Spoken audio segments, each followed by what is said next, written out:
Hello নমস্কার, তোমরা কেমন আছো? আশা করছি সবাই খুব ভালো আছো। আর ঠান্ডা পড়ে গেছে, শীত এসে গেছে। এখন হচ্ছে আগের বছর যেমন করেছিলাম, ছাদে রান্না করেছিলাম কাঠের উনুনে। তো এবারও একটু দেরি হয়ে গেল, তবুও ভাবলাম না চলো শুরু করে দিই রান্না। তো এর আগে কিন্তু হয়নি, এই প্রথমেই আর কি ছাদে রান্না করছি। এবং রান্নাটা কিন্তু পুরোপুরি তিনতলা ছাদে হচ্ছে, যেহেতু মানে তিনতলাতেই মানে রোদটা পড়ে, দোতলায় তো রোদ আসে না। তো যাই হোক, তো রান্না যেভাবে করেছি তোমাদের সঙ্গে সবটাই শেয়ার করব। আর একদম পিকনিক স্টাইলে ঠিক বলবো না, তবে হ্যাঁ সেরকম কিছুটা ফিল অবশ্যই আসে। পিকনিক পিকনিক মনে হয়, ভীষণ ভালো লাগে। এবং প্রত্যেকবার চেষ্টা করি ছাদে বসে মানে খাওয়াটাও যত কমপ্লিট করা যায়। তো এবার আর সেটা কমপ্লিট হয়নি, তবুও যেটুকু পেরেছি তোমাদের সঙ্গে শেয়ার করেছি। তো চলো কী কী রান্না করি সেটা তোমাদের সঙ্গে এবার শেয়ার করি। তো আজকের মেনু হচ্ছে হচ্ছে চিকেন কষা, যেটা হচ্ছে একদম মানে কি বলবো, মশলাদার হবে কিন্তু একটু পাতলা ঝোল হবে, বেশ ঝাল ঝাল হবে, এই টাইপের মানে মাইন্ড সেট করে নিয়েছি যে কীভাবে রান্নাটা হবে। তো দেখা যাক রান্না করার পরে কীরকম হয়।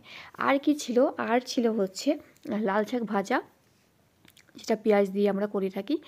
আর ছিল লাল শাকের টক, যেটা তেঁতুল দিয়ে করি আমি। আর আমাদের বাড়িতে ডাল না হলে একদমই কারোর খাওয়া হয় না।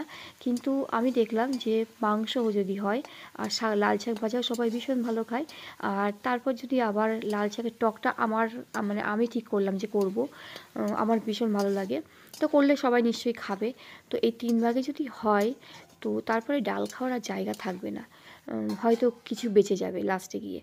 তো সেই জন্য আমি ভাবলাম চলো আজকে ডালটা করার দরকার নেই, তো আজকে এইগুলো দিয়েই চালিয়ে দিই।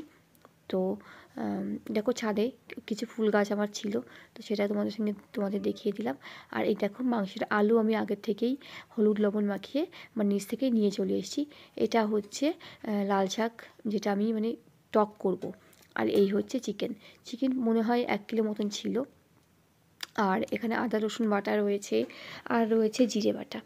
তো তখন 11:30 বাজে, আর মেয়েরাও উপরে পড়তে এসছে, ওরা ওখানে পড়া করছে, খেলা করছে, এসব করছে।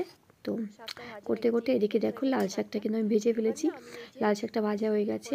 আর বিশ্বাস করো সকালবেলা সেদিনকে আমি একদমই টিফিন করিনি, তো রান্না করছি আর আমার এদিকে খিদে পেয়ে যাচ্ছে। তো তারপর মেয়েরা বললো যে মাম্মা একটু লাল শাক ভাজা দাও একটুখানি, তো সেটা ওদের একটু দিলাম, ওরাই খাচ্ছিল। তো এই দেখো লাল শাকটা একটু বড় করে কেটেছি, যেহেতু মানে ভাজবো না, এটা একটু ঝোল সামান্য মাখা মাখা হবে, আর সামান্য ঝোল দেবো। তো প্রথমে তোমরা শিখে নাও, তোমরা জেনে নাও, এটা অনেকে হয়তো পারো না বা জানো না লাল শাকের টক কী করে করা হয়। এর মধ্যে কিন্তু তোমরা মাছও দিতে পারো, তবে আমি মাছ দেবো না আজকে। যেহেতু মাংস রয়েছে, তাই মাছের ঝামেলা করিনি। তো তেল কিন্তু সামান্যই দিতে হবে। আর এখানে কিন্তু শুকনো লঙ্কা আর সর্ষে ফোড়ন দিলে ভালো হয়। তো আমি কি বলো তো, আমি মানে উপরে ছাদে আমি নিয়ে এসেছিলাম কাঁচা লঙ্কা, আমি শুকনো লঙ্কা আনতে ভুলে গেছি, আবার কে নিচে যায়। তো ওই জন্য আমি শুধু সর্ষেই ফোড়ন দিয়েছি, আর তার সাথে 2টো কাঁচা লঙ্কা। এবার কাঁচা লঙ্কাটা দেওয়ার পরেই আমি কিন্তু দেখো কী দিলাম, আমি হচ্ছে তোমার লাল শাকটা দিয়ে দিলাম। এবার লাল শাকের মধ্যেই আমি কিন্তু তেঁতুলটাকে ভিজিয়ে রেখেছিলাম, তো সেই তেঁতুলটাকে আমি পাল্পটা বের করে নেব। এবার হলুদ লবণ দিয়ে একটু ভালো করে নেড়ে নিতে হবে। যেহেতু লাল শাক প্রচণ্ড অনেক জল বেরোবে, তো একটু সিদ্ধ হবে, সেই অবস্থায় সিদ্ধ হওয়া পর্যন্ত একটু নাড়তে হবে। কেন কি তেঁতুল দিলে কিন্তু আর সব শাক সবজি যাই বলো সিদ্ধ হতে চায় না। তো তেঁতুলটা দেওয়ার আগে আমি ভালো করে এটাকে ভেজে নেব, যাতে সিদ্ধ হয়ে যায়। একটু ঢেকেও দিলাম। তো তারপরে কিন্তু ঢাকনা তুলে দিতে হবে।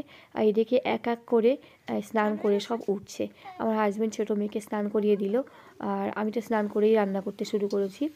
আর এদিকে দেখো ঢাকনা তুলে দিয়েছি, শাকটা কিন্তু ভাজা হয়ে গেছে, মানে সিদ্ধ হয়ে গেছে।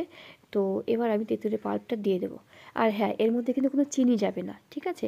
এটা টকটক হবে, হালকা টকটক, একটু ঝাল ঝাল, বেশ সুন্দর লাগে খেতে। তো এই যে দেখো আমার শাকটা কিন্তু রান্না হয়ে গেছে।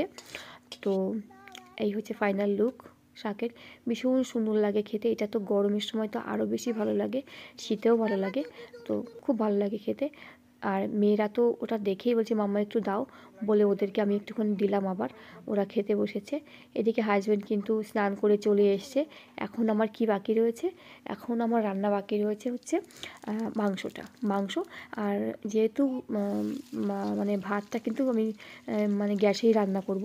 এই মাংসটা বসিয়ে দিয়ে আমি নিচে ভাত করতে যাব, মানে ভাতটা বসিয়ে দিয়ে উপরে আসবো আবার রান্না করব।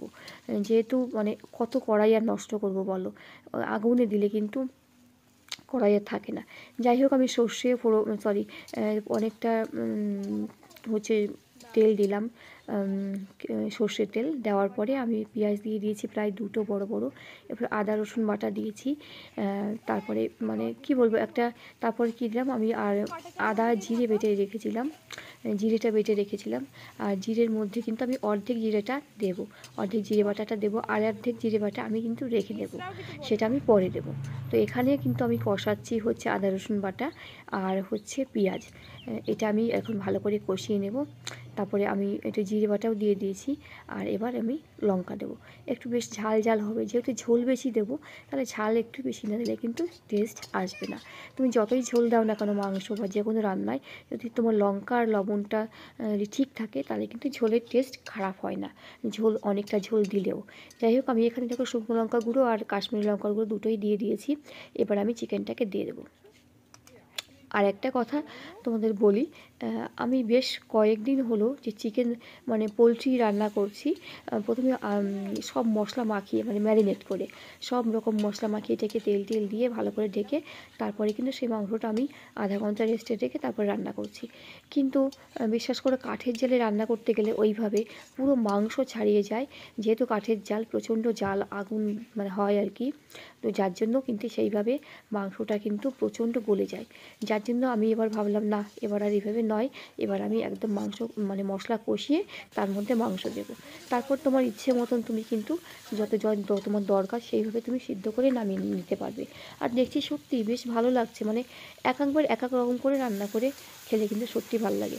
যেমন একটা সময় শুধুমাত্র ম্যারিনেট করে মাংস রান্না করা, যেটা নর্মালি আমরা বেশিরভাগ মানুষ করে থাকি।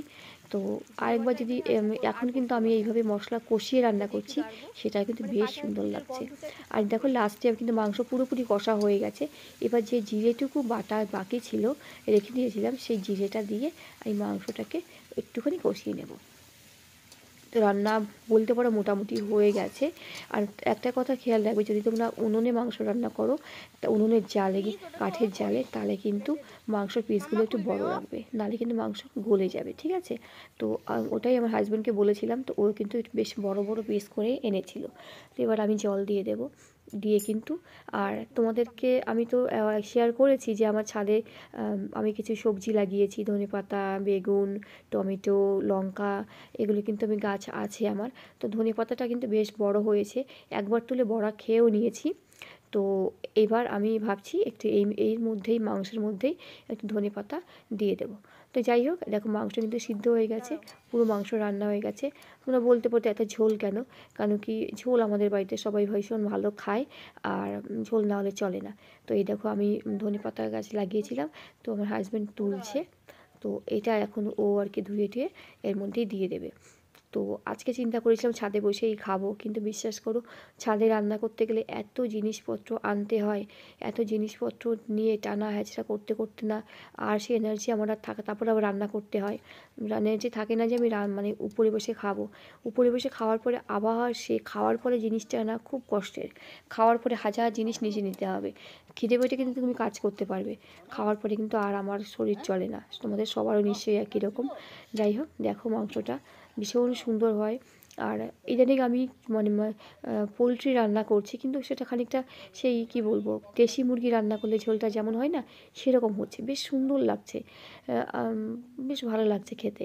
যাই হোক, তোমাদের ভিডিওটা কেমন লাগলো, অনেক গেজিয়ে ফেললাম, অবশ্যই জানিও কেমন লাগলো, আর যদি পারো কমেন্ট করো।